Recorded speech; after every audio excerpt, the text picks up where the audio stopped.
रामकृष्ण हरी मंडळी, आज आपण संत जनाबाईच्या गाथेमधला अभंग क्रमांक 38 हा पाहणार आहोत. या अभंगामध्ये संत जनाबाई भगवान विठ्ठलाशी अत्यंत प्रेमाने आणि आर्त भावनेने संवाद करतात.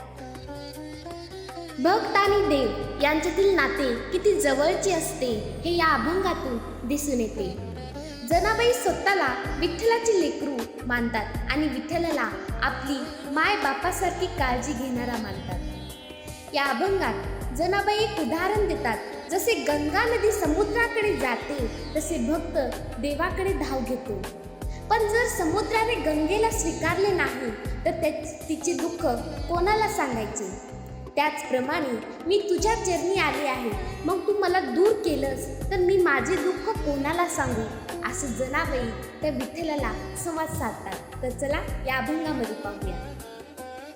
गंगा गेली सिंधू पासी, त्याले अविरिले तिसी, तरी ती सांगावे कवनाला, ऐसे बोले बा विठ्ठला. जवळ काय जळ चरा, माता अवेरी लेकुरा, जनी मने शरण आले, अवेरिता ब्रीद गेले. गंगा गेली सिंधू पासी, त्याने अविरिले तिसी. गंगा नदी समुद्राकडे गेली, तिचे अंतिम स्थान समुद्र आहे. पण कल्पना अशी केली आहे की समुद्राने गंगेला स्वीकारले नाही, तिला दूर केले. यातून जनाबाई सांगतात की ज्याच्याकडे जाणे स्वाभाविक आहे त्याच्याकडे आशेने जावे. त्याने जर दूर केले तर त्या जीवाची अवस्था काय होईल. भक्तासाठी देव हा अंतिम आधार असतो. देवाने जर भक्ताकडे दुर्लक्ष केले तर भक्ताला आधार उरतच नाही. गंगा म्हणजे पवित्रता आणि भक्तीचे प्रतीक आहे. समुद्र म्हणजे परमेश्वराचे विशाल रूप. भक्त कितीही नम्रतेने देवाकडे आला तर देवाने त्याला स्वीकारावे अशी जनाबाईची भावना आहे. तरी ते सांगावे कोणाला, ऐसे बोले बा विठ्ठला. हे विठ्ठला, मग हे दुःख मी कोणाला सांगावे, असे जनाबाई त्या विठ्ठलाला संवाद साधतात.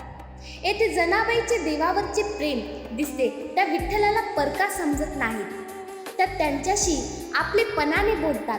भक्ताला देवाशिवाय दुसरा कोणताही आधार वाटत नाही.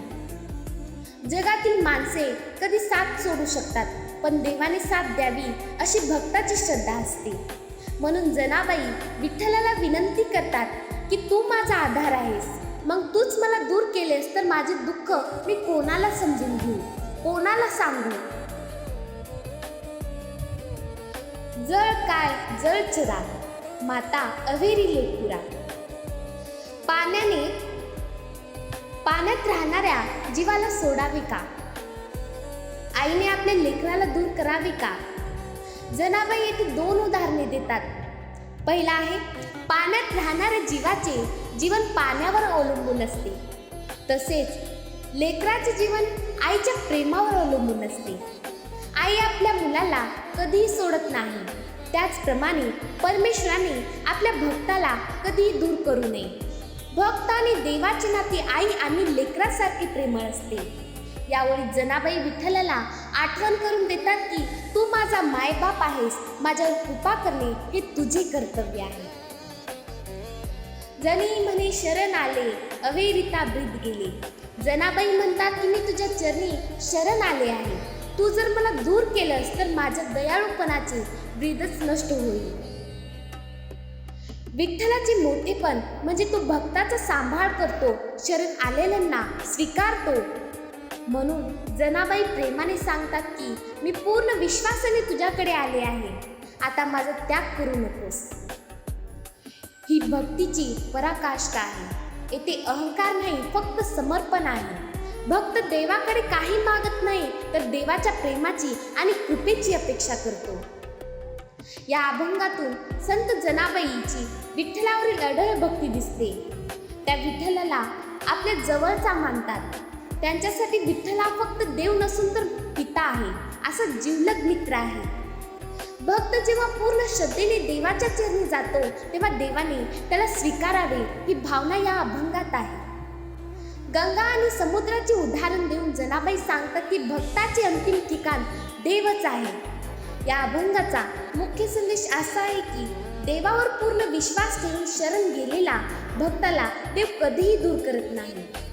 भक्तीमध्ये प्रेम, विश्वास आणि समर्पण हे सर्वात मोठे आणि महत्त्वाचे उदाहरण आहे. रामकृष्ण.